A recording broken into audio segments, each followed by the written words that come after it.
Rien ne sert de courir, il faut savoir prendre son temps, s'écouter, partager, co-construire.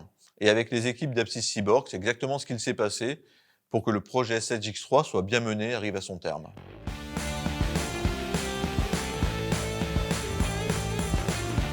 Notre premier choix dans le projet était de partir sur la ligne 1000 de Sedge.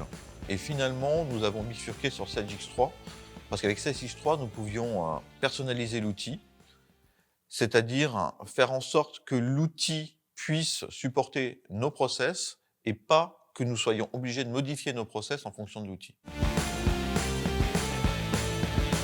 Lorsque nous avons choisi Sedge-X3, nos objectifs principaux étaient de fiabiliser nos données, rationaliser nos process et gagner en efficacité sur la production de nos factures et le suivi de nos clients. Un projet de cette envergure prend fatalement du temps. Nous avons misé sur une année complète de développement, d'écoute, d'échange et de mise en place. En interne, j'ai piloté moi-même le projet avec une équipe de référents.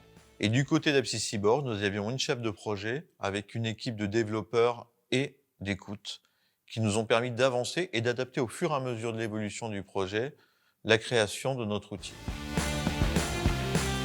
Lorsque nous avons commencé à travailler sur le projet, j'ai trouvé de véritables qualités d'écoute chez les interlocuteurs techniques que j'avais en face de moi chez Apsys Cyborg. Et cette qualité-là était très importante. C'est pour ça que je qualifie cette équipe non pas d'équipe technique, mais d'équipe d'écoute. Dans notre cahier des charges, nous avions un certain nombre de process qui n'étaient pas du tout natifs dans X3.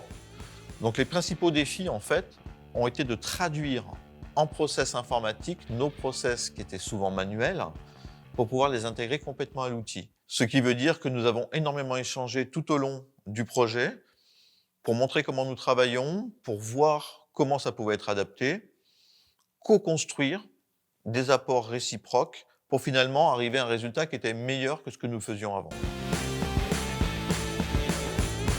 Lorsque nous avons déployé l'outil, nous n'avions pas vu venir certains petits couacs. En fait, quand on teste les choses séparément. Et là, le fait de faire bosser plusieurs assistantes en même temps sur les mêmes tâches au même moment a fait qu'il y a eu des interférences dans le logiciel qui plantaient certaines d'entre elles.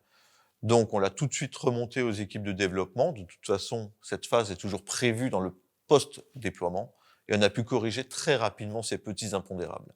La plus grosse difficulté pour les équipes, lorsque nous sommes passés sur Sedge-X3, ça a été d'oublier les anciens outils.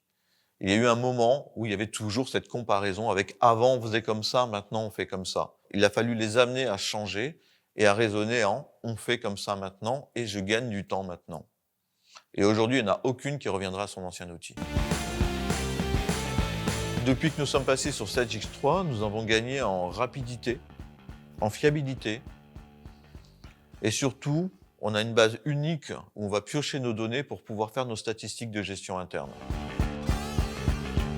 Avec Apsys Cyborg, nous sommes actuellement en train de travailler sur la mise en place de Sedge-X3 pour l'intégralité de notre comptabilité générale, de l'AGC et de nos filiales, afin de tout avoir en un seul et même lieu, de continuer à assurer notre souveraineté numérique et de mettre en place Sedge Enterprise Intelligence, qui est un super outil de data visualisation qui va nous permettre de traiter nos datas et de les aménager comme nous le voulons afin de créer des indicateurs et des outils de pilotage pour notre AGC.